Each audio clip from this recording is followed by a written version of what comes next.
Desde quando eu cheguei no Flamengo, eu sempre sou muito feliz aqui dentro do Flamengo, né? Isso eu deixo bem claro em todas as entrevistas, né?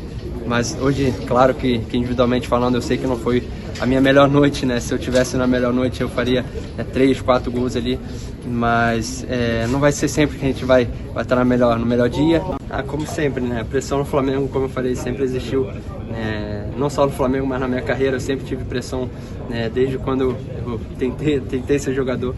Mas isso não me abala, pelo contrário, me dá mais força ainda para querer dar o meu melhor a cada jogo, como eu sempre faço. E em relação ao Gabi, eu acho que a gente sempre se deu muito bem, a gente conquistou grandes coisas juntos também, um lado um do outro. Acho que sempre criaram essa, vamos dizer, rivalidade, né, entre mim e entre ele, mas a gente sempre se deu muito bem dentro de campo, fora de campo também, né? Então eu acho que é o Flamengo que ganha com isso. A gente tem que estar procurando estar cada um no seu melhor nível para ajudar o Flamengo, e é isso que eu penso, cada jogo, cada treino dar o nosso melhor, como eu sempre fiz aqui no Flamengo. Agora, o que a torcida do Flamengo quer em relação ao Pedro? Na minha opinião, o cara é completo, é um atacante excepcional, chamado na seleção brasileira, super elogiado. O problema é o Gabigol, que é a sombra do Pedro, ou é porque ele perde gols, porque perdeu pênalti, há poucos dias foi lá, cobrou, aí depois voltou a cobrança, ele acertou. O que está acontecendo? Loirão, eu acho que é uma questão de preferência do torcedor. É a questão que o torcedor prefere o Gabigol. E o Gabigol, desde a chegada do Tite, ele não é titular com o Tite. A reta final da temporada passada, nas coletivas, enfim, nas entrevistas em podcasts do Gabigol, ele mais ou menos, entre linhas, deixou em aberto o futuro dele com o Flamengo, né? E aí traz um desconforto pro torcedor. Agora, que o Gabigol ele é importante pro Flamengo, fato. Que ele é ídolo do Flamengo, fato. Por tudo que ele conquistou. O lado do Pedro, eu não sei se são 6 jogos, 6 gols, ou 8 jogos, 8 gols. Eu vi de ontem para hoje esses números do Pedro. Você vai exigir o quê de um atacante? Os números estão aí. Agora, eu acho que é uma questão simplesmente de preferência. Obviamente, com a experiência que o Tite tem, ele consegue administrar isso. Dentro do vestiário, que é o mais importante. É um treinador ter esse feeling e administrar essa questão da pressão em relação ao que o torcedor faz. Não foi a primeira vez que o Pedro saiu substituído por o Gabigol entrar e receber as vaias ali do torcedor. Então é uma questão, acho, de preferência aos olhos do torcedor, que prefere o Gabigol. Aí, Dê, as vaias sonoras muito altas da torcida. Claro que tem essa disputa Pedro e Gabigol, é excelente, porque os dois têm qualidade, são atacantes celebrados no futebol brasileiro. Agora, ontem especificamente, ele perdeu o pênalti e perdeu vários gols. Isso. Ele ficou na cara do gol, teve oportunidades e acabou desperdiçando. Não é o normal do Pedro, porque ele é um atacante acima da média, é um excelente finalizador. Mas ontem não foi a noite específica do Pedro, apesar do gol marcado. Ontem, além da penalidade que a gente está mostrando que ele perdeu outros vários gols. Provavelmente, esses gols perdidos fez com que o torcedor vaiasse ele. Agora tem um detalhe, né? O Gabigol tem uma história e essa não pode nunca ser apagada no Flamengo, uma das mais bonitas do clube. Só que o Gabigol perdeu um pênalti contra o Vasco que ficou no 0-0. Ou seja, pelo pênalti desperdiçado pelo Gabigol, o Flamengo deixou de marcar 3 pontos numa partida.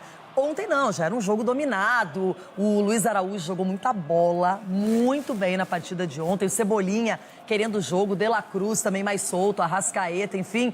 O time muito ligado, muito concentrado. E eu concordo com você, não interessa se o adversário é fraco, não tem tanta qualidade. O que importa é o desempenho de quem tem a chance de mostrar algo dentro da partida. E o Flamengo o fez. Agora, vamos acompanhar os próximos capítulos, o Tite que resolve essa parada. E é um bom problema, 2 bons atacantes. O cara não toma gol, é chamado de retranqueiro. O centroavante faz gol, o time ganha de 4-0 e ele sai vaiado, né? O Tite teve que falar sobre isso também. E o próprio Pedro, na saída... Pediu para falar. Pedro pediu para dar entrevista. Se pronunciou sobre as vaias que recebeu ontem no Maracanã. Eu estou muito pressionado. A minha atividade ela é exposta e pressão o tempo todo. O atleta é de alto nível também. E alguns torcedores, eles colocam porque estilos, às vezes, tu gosta mais de um, mais de outro. Seguramente, se tu pegar uma grande parte da torcida, não gostaria de ter o Tite como técnico, gostaria de ter outro. O que ela vai ter é a dignidade do trabalho. O que eles têm que ter é a dignidade do trabalho. É uma concorrência leal. é fazer o melhor e colocar a equipe acima de qualquer coisa. Mas são dois grandes jogadores. Talvez quando tu tem a 9 ou a 10 nas costas, sempre fica o gol. Mas eles têm uma relação e um trabalho de conjunto também, que ele é mais importante do que a individualidade. Problema de rico, né? Mas problema de rico também é problema. Como eu já encerrei uma coluna no Globo dizendo isso. Problema de rico também é problema, precisa ser resolvido. Né? De alguma coisa, de alguma maneira, você precisa solucionar ali. O Pedro, eu fico surpreendido positivamente. Eu achava que depois do soco que ele tomou na cara, no vestiário, no ambiente de trabalho, eu achava que ele não ia ter mais ambiente para continuar no Flamengo, pela maneira como o Flamengo lidou com aquele problema. O Flamengo, tudo bem, afastou o agressor, né? Tirou do ambiente, mas não foi uma... Demorou para demitir o Sampaoli. Que puniu o Pedro também. Não foi assim, a diretoria não abraçou o jogador e... Aí no dia seguinte ele reagiu mal, não foi treinar também, assim. Eu temi que ali tivesse terminado a história do Pedro no Flamengo. Ainda bem que não, né? Ainda bem para ele e para o Flamengo que não. E tudo bem, ontem circunstancial esse jogo...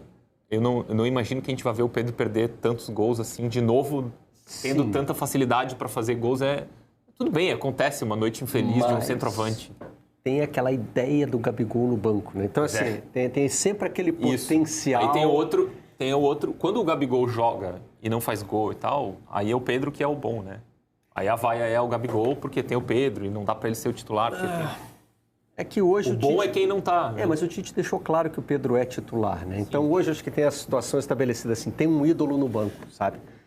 E o torcedor hoje curte o conceito do Gabigol, a ideia do Gabigol. Gabigol como ídolo, o muque do Gabigol. Sim, a história. E não o que o Gabigol está jogando agora. Em Aracaju. Contra o Bangu. Foi a última rodada? Sim. Não, teve... Não, foi anterior, né? Contra o Bangu. Na sequência de 3-0, o Flamengo tá na sequência de placares dilatados que o Flamengo vem fazendo aí, para não entrar no tema do que não é goleada, teve, assim, Aracaju, estava tudo certo. O Pedro fez os 3 gols do jogo e a torcida, no momento, começou a pedir o Gabigol. Não começou a não querer o Pedro. Sim. Ali era até diferente. Não a torcida ali não estava dizendo assim, nós não queremos o Pedro. Nós queremos ver o Gabigol em campo. Porque... Ainda mais um jogo com esse caráter. Aquela outra relação. Onde o Flamengo vai sempre ver o Flamengo e tal. Então, assim, eu quero... O que o torcedor disse ali? Eu quero um Flamengo com o Gabigol. Com o camisa 10, com o ídolo, com o cara que faz o muque, enfim. Os tempos atuais, né? E aí a internet, as redes sociais alimentam muito isso, né? Criou-se a figura do torcedor do jogador. Você tem o torcedor do clube e tem o torcedor do jogador. Né? Tem gente que gosta do Gabigol e que tem o Gabigol como ídolo, mesmo não torcendo para o Flamengo. Isso é fato. Você vai em qualquer jogo, qualquer estádio adversário, o Gabigol, os meninos com a camisa do outro time pedindo lá foto, não sei o quê.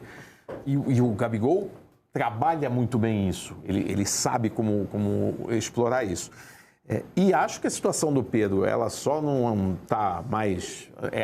ele só não tem mais pressão do que ele já tem, que já é suficiente, porque o Gabigol está num momento técnico muito ruim.